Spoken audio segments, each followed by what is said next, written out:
right at an hour. But if you don't have that stuff, you probably shouldn't be racing anyway.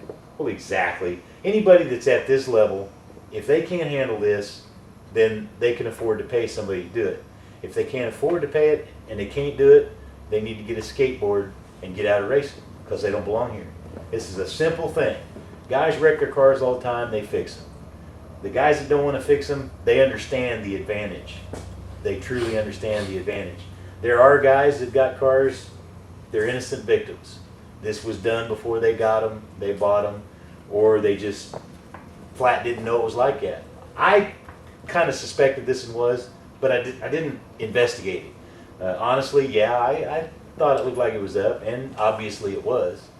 But once we realized that they weren't going to allow this, then it became an issue.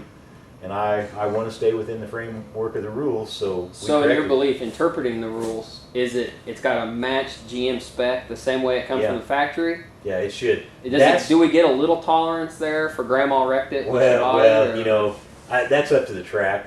GM has like a 1/4 inch tolerance on their frames. Okay. So you know you're going to have some tolerance that should be allowed. And we've also, we've wrecked cars. This car got flipped up on its side last year and took a pretty big hit. Sure, it's got some bent bars. I think my motor mounts are still bent. We have to kind of do some prying when we put the motor in, but it wasn't enough that we were concerned enough about fixing it over the winter. We figured we'd just let it ride. But it's not that big a deal. It is a big deal if you've got it pulled up and you can get the car to roll over and be real fast, because you're going to kill the guys that are legal. A lot of this goes back to IMCA.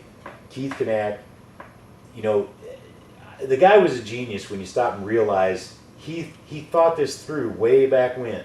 I mean, it's been over 30 years, I'm sure.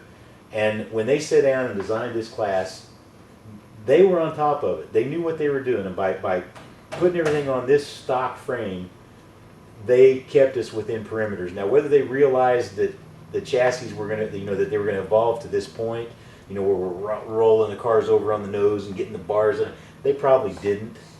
But the fact of the matter is that this puts perimeters on the class, and we've got to have that. We've got to have that. If we lose that, then this class is going to go out with sprints and late models, and the weekly racer is going to go back to D mods and street stocks and stay there.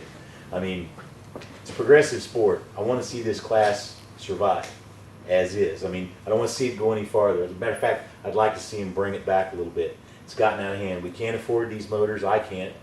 The few that can, sure, they like them, but the majority of us can't. Majority of us cannot. And when the majority of the guys, they're maybe not winning but running a little farther back in the field, without them, you don't have a race. You can't go out and watch 2 or 3 guys race. People get tired of that. When you lose your fans, we got nothing.